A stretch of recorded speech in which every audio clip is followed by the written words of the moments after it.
Welcome to Stuff You Missed in History Class, a production of iHeartRadio.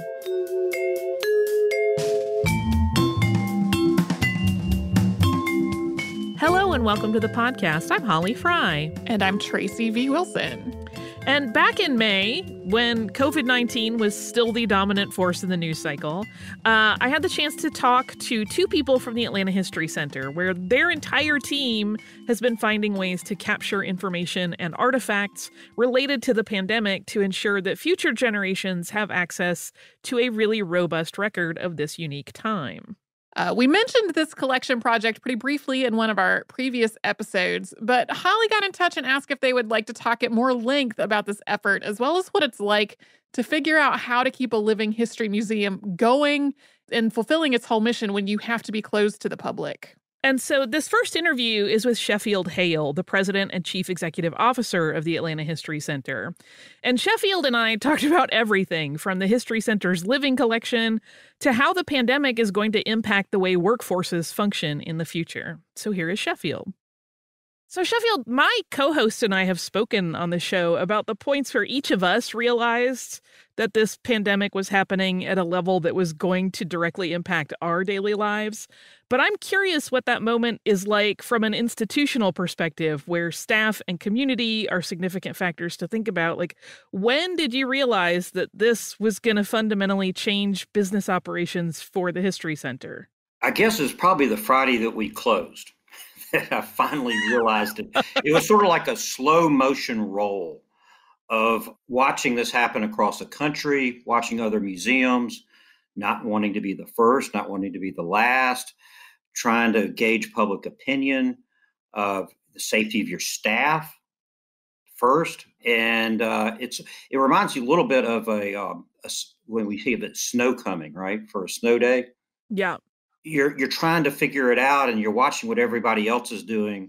And then all of a sudden there's this big rush and everybody gets in their car and they leave and there's a traffic jam. Well, that's what happened in terms of people closing. Did the History Center already have a disaster plan in place? I know they have them in place, but one that would cover a situation like a pandemic? Or did you guys have to put a plan together to deal with this kind of as it was happening? Well, we did it on the fly in some respects. We had a plan for remote working because we had a plan that the campus was closed. It wasn't because of the pandemic, it could have been because of power outages, which we have a lot of in Atlanta. Because in a lot of trees around there, or a tornado or hurricane, some extended period of time, or there had been, a loss of a building. So we had, redundant systems for all the technology, for everything that we store, all of the data, the information that we have. We had all that. So it really worked well for a pandemic because what all that is working remotely. And so we operated on the fly. We went to, you're going from 70 to 0. and then it's like, well, we can all work from home. Now, what do we do? Right. And how can we be productive? And that was what we had to really improvise at the time. And I'm really pleased and proud of what came out of it. What are the steps involved for closing a place like the History Center for an unknown period of time? Because there are a lot of different types of collections there. There are a lot of events that happen there, et cetera. What preparations have to be made so that everything can be taken care of when most of the staff is not on site? So the events started, canceling one after another. There are a few, weddings that were in May that it took a while for people to reach reality in terms of, acceptance. Of course. You have to go through the stages of grief there in June. But we were able to work through all those and rebook most of those. And most everybody was understanding about that. In terms of the museum itself, we've got to keep it, we've got to keep the security, we've got to keep the humidity, the air conditioning, and all that going on for the artifacts, both in our archives, but also in the museum itself, our historic houses. Then we have living collections.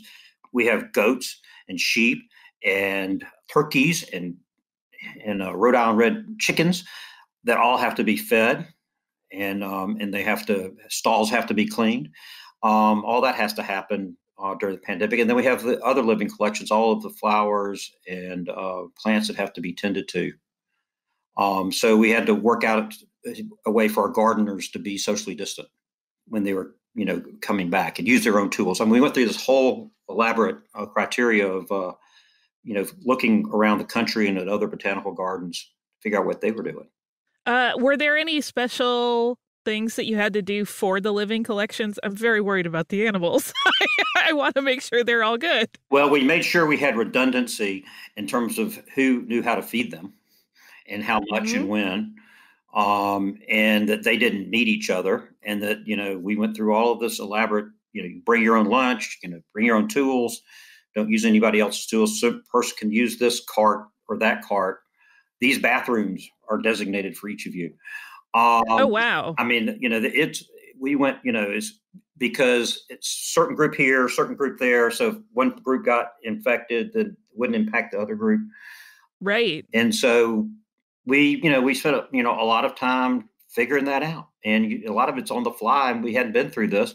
But, that's the great thing about having friends all over the country and learning from them, and even friends across the street, the Atlanta Botanical Garden, just down the road. So in my head, I'm picturing this wild spreadsheet of who can be where, when, and use what thing. But I may be overthinking that one. No, you're not, unfortunately.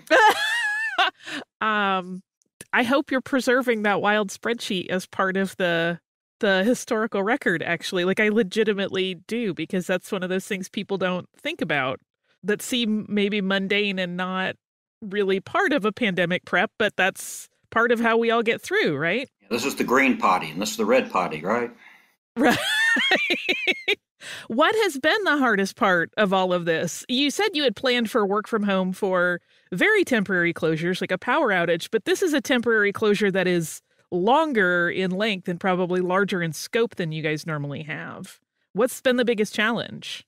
Well, the biggest challenge and the biggest hit long term is going to be financially, because if, we had all of these events planned that are as part of our revenue, but in the spring and the early summer is our peak time, for both weddings and other events. And that went away. Now they've been rescheduled, but they're in another fiscal year, and they may or may not happen. And if they do happen, they probably happen in smaller groups. So we're having to budget next year based on that. The Swan House Ball has now been postponed till September. We hope we'll be able to have it then. We may not. We don't know. Our biggest event honoring, Levette Russell, who's just one of the great humans in Atlanta. So that, threw us out. But all those things, and then admissions and the school tours and all those things interrupted just zero. So on the revenue side, you had that. Now, what we did realize is that we could continue to do our mission in the interim remotely. And, the whole mantra about do not waste a crisis, I bought into that. I'm, completely say, okay, if we're going to be closed, we're going to accomplish a lot. Let's get everything that's done that's on my list. Now, we have no excuses. We're working on a new strategic plan. We've got an interpretive plan, collecting plan. Finish them. Now's the time. No more excuses. What can we do in terms of our backlog of veterans oral histories? Let's put as many people as we can on transcribing those. And so people from the front desk, people who are helping in that area, were now transcribing oral histories. And then another group is proofing them, the transcriptions. So we're doing those kinds of things. And the educators who are supposed to be dealing with school kids are now producing videos that we put up online for kids to be able to do activities at home. And we'll have those forever. So a lot of that we are able to capture in the last 2 months of the year, but to make sure that we use the time as effectively as possible. And I've made sure that when I first got here, one of the senior people said, "Sheffield, why are you always in a hurry?" And I've learned that folks in the history world, a lot of times historically, have worked on Jurassic time. I came out of, I'm a lawyer, right? So I came out of, 6-minute increments on timesheets and dealing with that, and every minute counted. And then I was at the American Cancer Society, and we were in a hurry to try to cure cancer.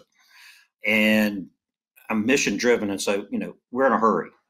And so we're in a pandemic. Great. Now we have time to clear out all that crap that you say you don't have time for. We're going to get it done, and we're going to have time to think, and it's going to be great. And guess what? It has been very productive. And the big surprising thing is how busy we've all been. Yeah. I try to cancel some meeting and just say, well, will you reschedule it for an hour? I mean, they're booked all day, and I understand. It's like, damn. And you'll get off these damn Zoom meetings at, the end of the day. So where did it go? So it's been really fascinating that way. That is really interesting. I mean, I feel like we have had kind of the same experience in our podcasting, but a lot of that has been because we all started working from home, setting up our own little mini studios and stuff. So we're one of the few kind of media outlets that didn't have to really miss a beat in terms of transition. But it's interesting to hear how quickly your team made that shift and found themselves perhaps busier than ever getting through all of these projects. That's probably got to feel great to get that to-do list checked off. Yeah, I have another list, though. Uh-oh. Sheffield is a whipcracker, is what we are learning. It is going to feel great. And we are making real progress. And we have made some, we've had a few minor epiphanies along the way, and it's been great. Now, you are, of course, in charge of this large facility and all of its people and its living collections, et cetera. And how do you balance out managing all of the needs and logistics of the History Center with the needs of yourself and your family at a time that is weird and unprecedented and stressful in ways I think none of us can really prepare for? It has been a lot more stressful, and it manifests itself in different ways than I anticipated. And partly because the weather has been so good and everything has been so beautiful. It's been so surreal. You step outside and you say, we can't be in a pandemic. It's just too nice. So the whole Groundhog Day effect can wear on you. Like I said, I was practicing law, for a long time, and I'm used to highly stressful situations. I'm used to, ignoring my family and being a bad father. But the good news is that, nobody's home anymore. They're all, in their late 20s and early 30s. And it's just myself, my wife, and my dog Baxter, who's very thrilled to have me at home all day long. So it's been interesting. I've actually been able to see more of my children because we feel comfortable, having a mini quarantine pod, but they're not living under my roof. Right. Is the History Center looking back at their historical knowledge and research about pandemics? This is not the first pandemic to happen, to kind of help both the center and the community understand the trajectory of this one and contextualize what we're living through right now? Well, the first thing that we are doing is we're beginning to collect in real time, with our Corona Collective. And part of that's reflective of the fact that when you look at our collections, there's not much from the 1918 pandemic and flu pandemic. And the couple reasons for that: one, we were founded in 1926. But the main reason is that people didn't keep ordinary items from that time because it was something they got through and they wanted to move on. And also it was the end of the First World War, and there were other things going on at the same time, and people just wanted to push through it.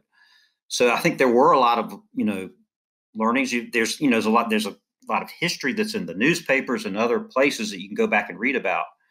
But you're not hearing as much about what happened to ordinary people that might be more instructive as to how, for example, practices may change in the future as a result of this.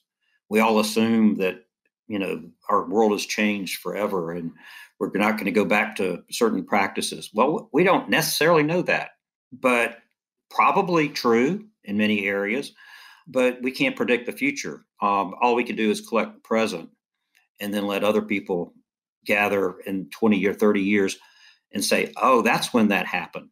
That's when they finally got clean bathrooms.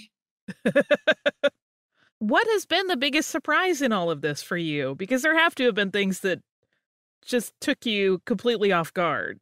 Well, first of all, that remote working worked as well as it has, or seems to have. I've always been a skeptic about that, unless somebody was a peace worker or a lawyer. You could count their hours that they spent doing something, or tasks that was performed in an area where there's not anything necessarily tangible to be delivered. It's hard to manage remotely and feel like you're in charge in a traditional way. I think a lot of those prejudices are breaking down, and that you're seeing people are actually very effective working remotely and can get a lot done. And I don't think we're at the end of the office yet, because I do think there's something about being able to have some camaraderie and be with other people, and you can accomplish a lot that way. And then there's a lot of your identity that way, but it probably won't be the same. And if you could get a troglodyte like me to believe that remote working works, I mean, it must be really taken off. It's interesting to think about how this moment will be perceived in terms of workforce by future generations. Lastly, because you are, the head of an organization that takes care to manage, information about the past and use that, as a form of education and as part of community building, I wonder what you're hoping we will all take away from this experience when it's part of our history. What we try to do at the Atlanta History Center is connect people, history, and culture. And what we're trying to do is to let people get some perspective, connectivity to their own community and some of people's other ideas, and connect them to the city somehow through history. I think what this pandemic has shown is that we're really all connected together in so many ways, and that we really need to understand that, in terms, it's biological, it's spatial, what's with these, the virus shows how interconnected we are and how dependent we are on each other, and that we can't just, all drive into our little cul-de-sacs and sit in our great room and ignore each other. And we actually have to come out onto the street and be able to interact with each other in a positive way that shows that we respect the fact that somebody else is entitled to be there as well. It's not just about us. And I think like a lot of people are going to learn that from this pandemic. But, people have a way of learning things and quickly forgetting them. This is true. Fingers crossed. Fingers that crossed. will be a lesson that sticks.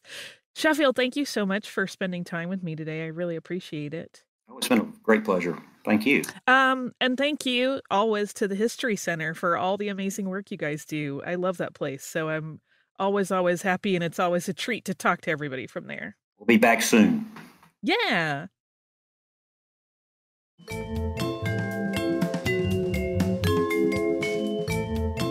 The second interview is with Michael Rose, Chief Mission Officer and Executive Vice President for Collections and Exhibitions.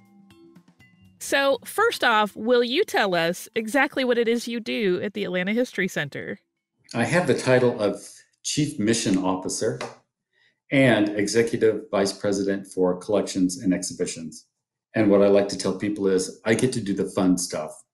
So, as Mission Officer, I'm involved with the mission of the organization, which is everything from historic gardens to our research center, all of our collections, be that photographs or documents, artifacts, three-dimensional objects, living collections like the gardens and the animals at Smith Farm.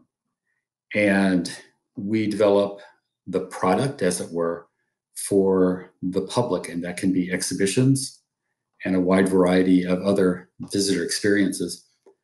But that's why I say I get to do the fun stuff. I work with very creative people, very dedicated in conducting research and developing what that experience is going to be. So right now you are heading up a really interesting project, which is why I wanted to talk to you today, called the Corona Collective. Will you tell us what that is? The mission of the institution is to collect, preserve, interpret, and provide access to the stuff of history. And so much of the focus of historical agencies like the Atlanta History Center is often seen as acquiring historical, quote unquote, artifacts that in one sense may already be understood as being old by people, and family photographs, business records, and artifacts associated normally with a variety of people, places, and events. And many people see these in relationship to collecting in order to document large events, such as the Vietnam War, the Olympic Games, or to document significant social change like the civil rights movement, the suffrage movement, or, quote unquote, gay rights. And in addition, institutions also collect the more mundane items, documenting the sort of essence of the daily life. And these are artifacts that are the most ephemeral, and to what extent one thinks about their importance in understanding what it means to really live in a moment in time. And these are the things that are normally disposed of because they're used up and thrown away. And so looking at this particular point in time, we have a large event happening now that, and I think everybody agrees, will signify a social change. We're living in a new world, right? So we look at this as an opportunity to conduct contemporary collecting. And that, in a sense, is predicting the future, because instead of collecting what's old, we're collecting what we think the future will think is old. And that can be difficult. So you attempt to do it in a way that somebody in the future can make a decision. You tend to over-collect in order to ensure that you have the adequate material that somebody in the future, in a number of years, can determine whether or not something actually does have cultural significance in some way. At this moment in time, what we decided to do was this Corona Collective is crowd collecting. And because in one aspect, we can't go out ourselves as staff of the Atlanta History Center to fulfill our mission to collect the cultural material of our community. So we're looking upon the community to help us do that. And so we established this online. It's at atlantahistorycenter.com, Corona Collective, to allow the public to upload material in a variety of formats onto our website to help us collect the material in this moment in time. And I think that the one thing is that looking on this, because mobile devices are what we live with. And what I was telling one person was that isolated as we are at this moment in time with the pandemic, that those mobile devices are how we are communicating one to another through a variety of virtual platforms to have meetings, and with our phones to take photographs and to communicate with friends through a variety, again, of online platforms like Facebook and Instagram and others. And so, as I said to somebody, this is how I live. This is how I communicate. This is how I survive. Because at this moment in time, it's that social media, it's that social mobile platform that allows us to reconnect to the world from this isolated pandemic space that we're all in, right?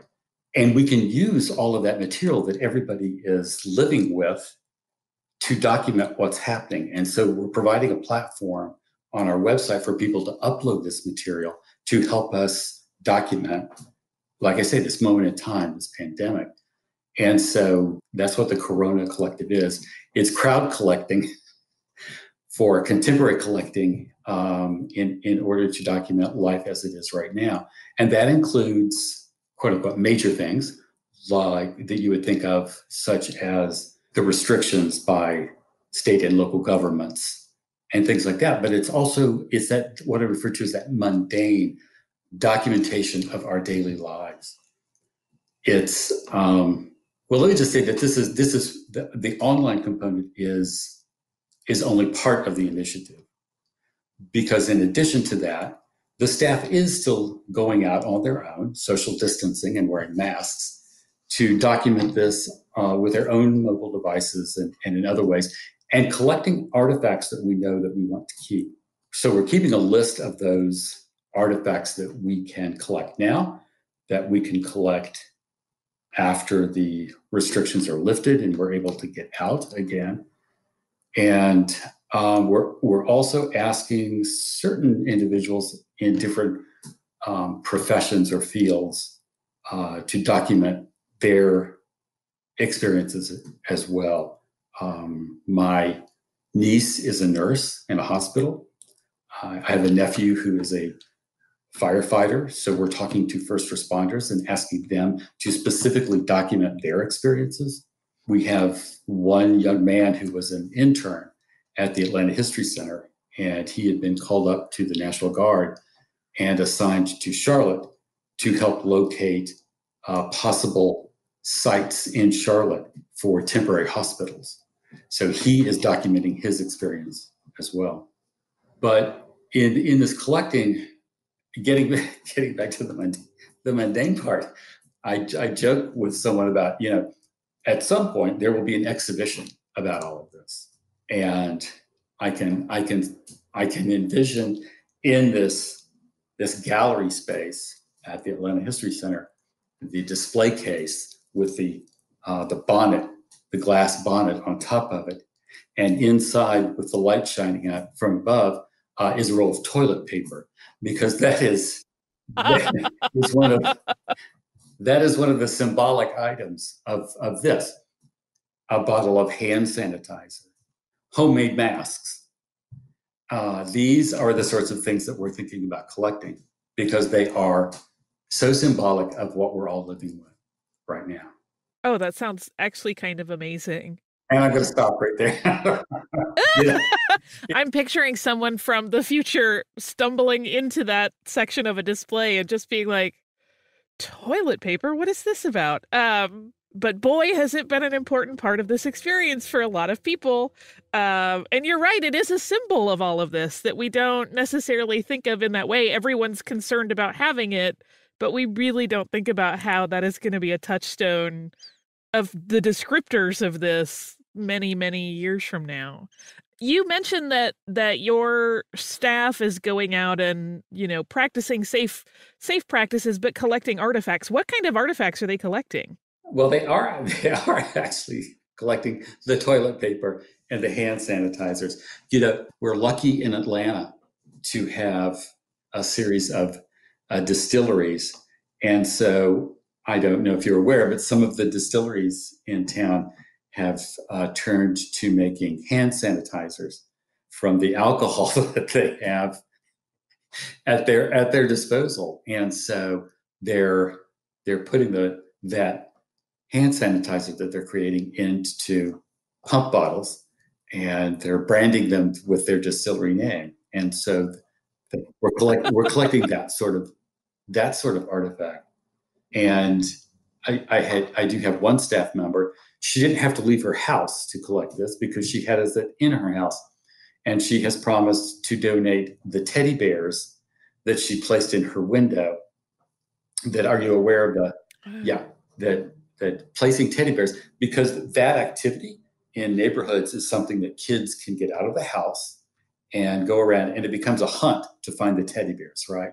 Other people have been putting, homemade paper hearts in their windows and things like that. So that's the sort of thing that at this point in time we're looking to collect, in addition to creating a larger list of what we might be looking for as well that we can't access at this point in time.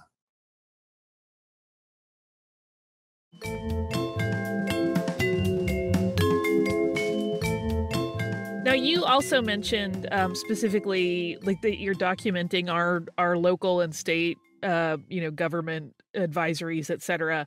I know there are other institutions doing similar projects. Has there been any discussion with the Atlanta History Center with other institutions about sharing this kind of information or creating a more massive collective? Or do you think there will be at some point, some cooperative effort to combine these things to make a fuller picture of life in the U.S.? We're certainly aware of the larger effort by other institutions to also document the coronavirus pandemic. And those are all being done in a variety of ways.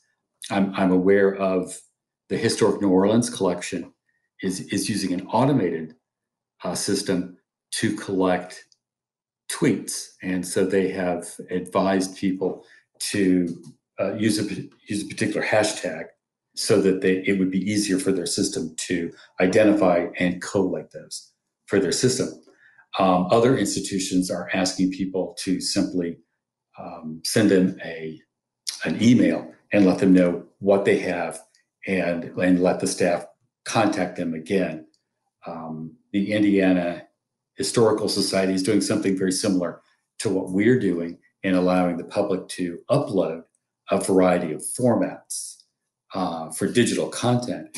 At this point in time, we've received about close to 150 individual donations and over 400 digital files.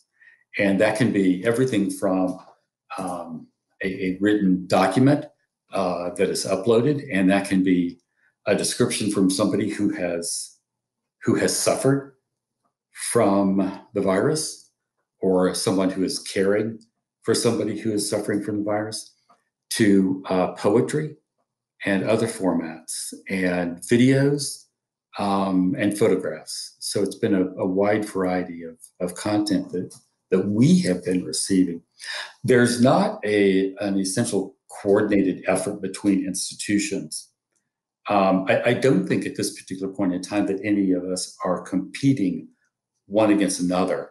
We do try to talk to other institutions in the Atlanta area to ensure sometimes that if we're collecting in a particular subject area, or if you think of a community or neighborhood, that we're not competing in some way.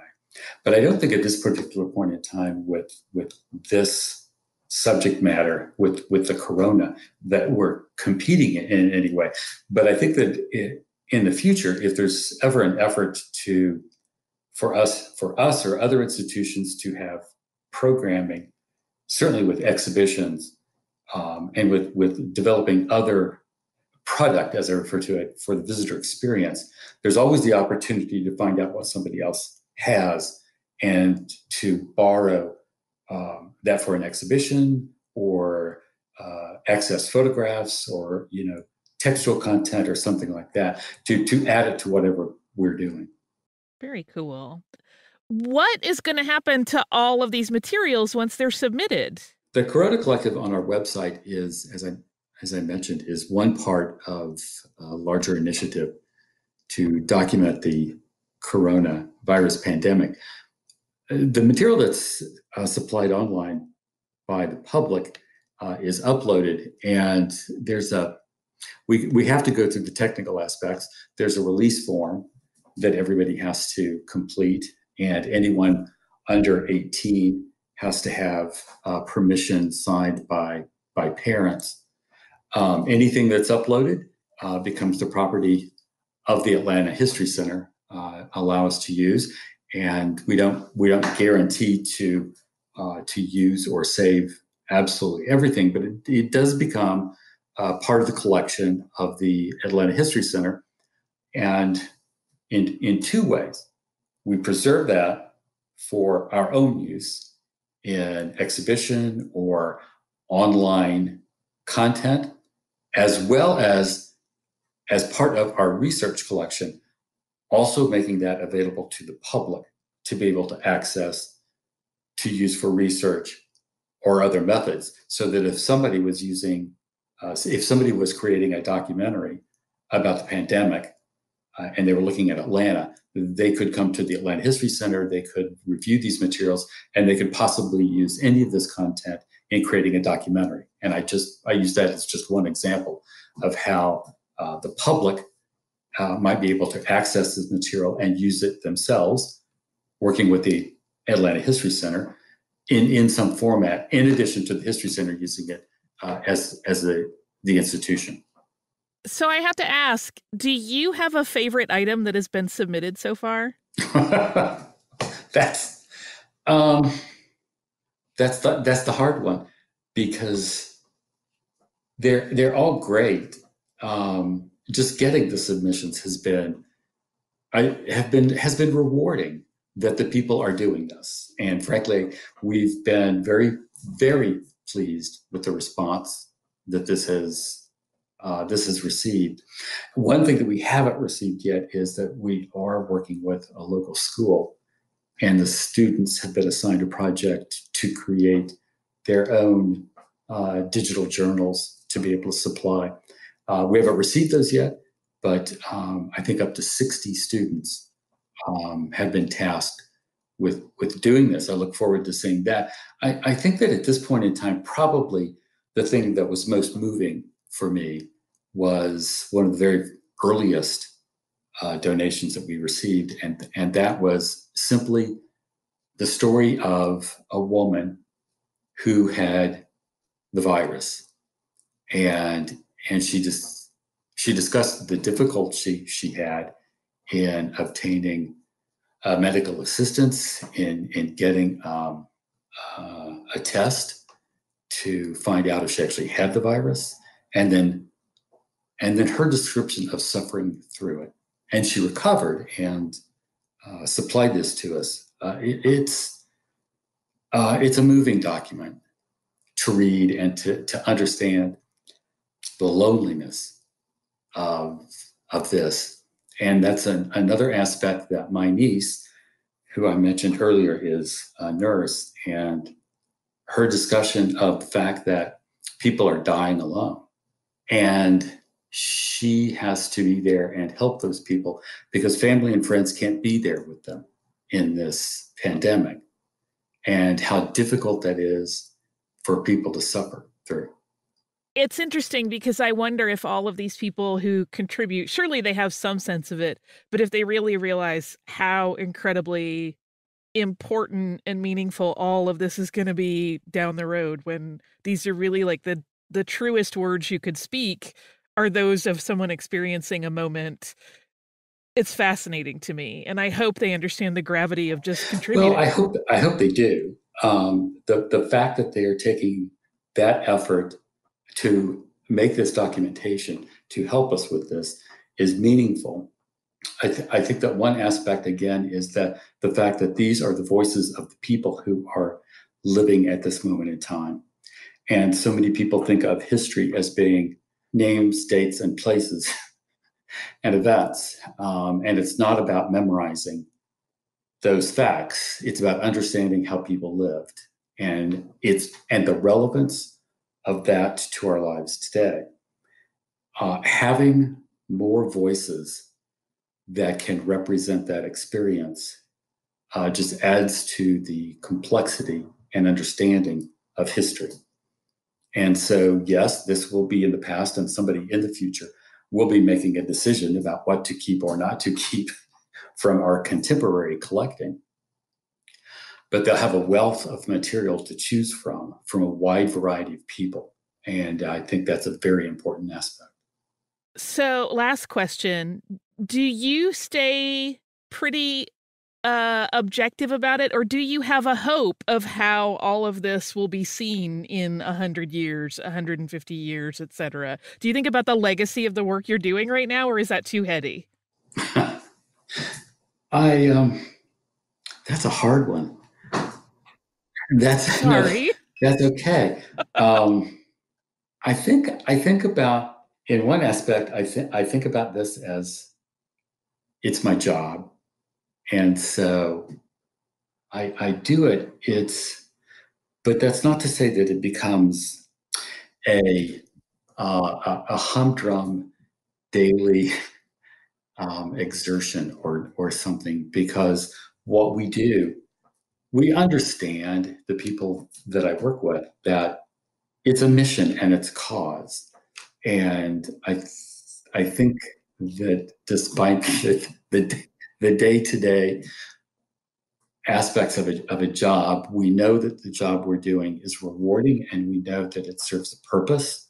Let me give one example, and that's from our Veterans History Project, which is an ongoing oral history project that we have in documenting the experience of veterans in a variety of conflicts. And obviously one of those is World War II. And at this point in time, so many of the veterans from World War II are dying. And so we're working diligently at this point in time to document as many as we can. We have had a few experiences recently in which some veterans who had been interviewed in the last few years had passed away. And we have received communication from family members, children, grandchildren, who then came across the recordings because the veterans get a copy of their interview. And we get that response from family members about how much that means to them to have that voice telling that story. And so we work at this day to day, but we understand the importance of it. And I can tell you, it's a very rewarding job that we do. So one day people will be talking about the remaining people who lived through this moment in time, and we'll have this amazing collective that you guys have put together. So thank you for that. Well, thank you. Michael, thank you so much for sitting with me today and being so patient with all of our technical issues and just being a delight and sharing your knowledge with us. It's really important. So I appreciate it. Thank you. One of the really unique aspects of this set of interviews is how both Sheffield and Michael spoke about the social change that was likely to come from living through the pandemic. But of course, little did any of us know when we were having these talks that just weeks away was an entirely different and very profound moment of potential for social change. So it is almost a historically interesting thing in terms of looking at recent history, because we see how quickly our mindset shifted from focusing on this one thing to a whole other set of things that now are compounding together. So thanks again to the Atlanta History Center and to Sheffield and Michael for taking the time with Holly, and to Howard Pausner, who's their manager of media relations, who helped Holly get these talks arranged and scheduled. You can check out what's happening currently at the Atlanta History Center at atlantahistorycenter.com. And you can participate in their crowdsourced Corona Collective by visiting atlantahistorycenter.com/research/Corona-collective. And the History Center has also been doing some really good virtual programming throughout the shutdown. If you are listening to this episode on the day it comes out, which is June 15th, 2020, there is actually a virtual talk scheduled tonight with Stacey Abrams that is sure to be really amazing. If you want to get in on that, go to their page and search for it. I think it's on their front page right now. You do have to make an online purchase of her new book to get access to that event. That's kind of like what your ticket becomes. And you end up getting a signed book, I think, in the mail. But check that out for more details. And again, I super want to thank Howard and Sheffield and Michael all for helping us put together this picture. It's I am very excited at the prospect of their exhibit with a roll of toilet paper front and center with a spotlight on it that Michael talked about. I also have listener mail, which is related. And this listener didn't really want me to necessarily mention their name. They said that they were shy, but they wanted to bring to our attention a cool project that is going on. I will read their email in part, and hopefully that will be cool, and they will not mind. They write, longtime listener, first-time writer. Thank you so much for keeping us informed and entertained during this challenging time. I was really excited to hear you discuss the Corona Collective project at the Atlanta History Center because there is a similar COVID-19 journaling project at the Wisconsin Historical Society, which this person has some connections to. And they write, I know that museums and historical societies around the world have similar projects in the work right now. And I feel so proud and inspired by how historians, archivists, et al. Are using their resources to keep people engaged and help document history as it happens. So there's more to this letter, but as I said, they didn't want to really be called out for it. But I want to make sure that anyone who is listening checks out wisconsinhistory.org.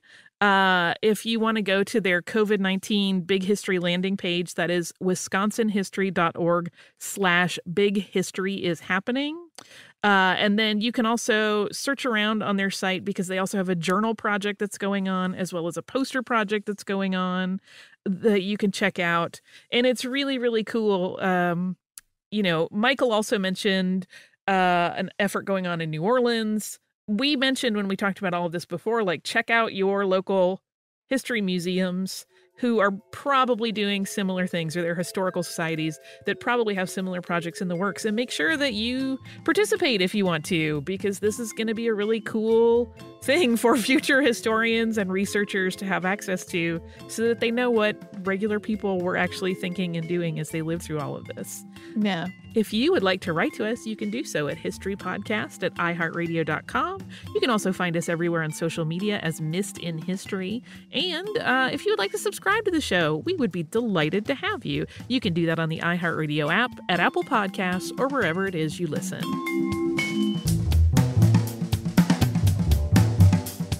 Stuff You Missed in History Class is a production of iHeartRadio. For more podcasts from iHeartRadio, visit the iHeartRadio app, Apple Podcasts, or wherever you listen to your favorite shows.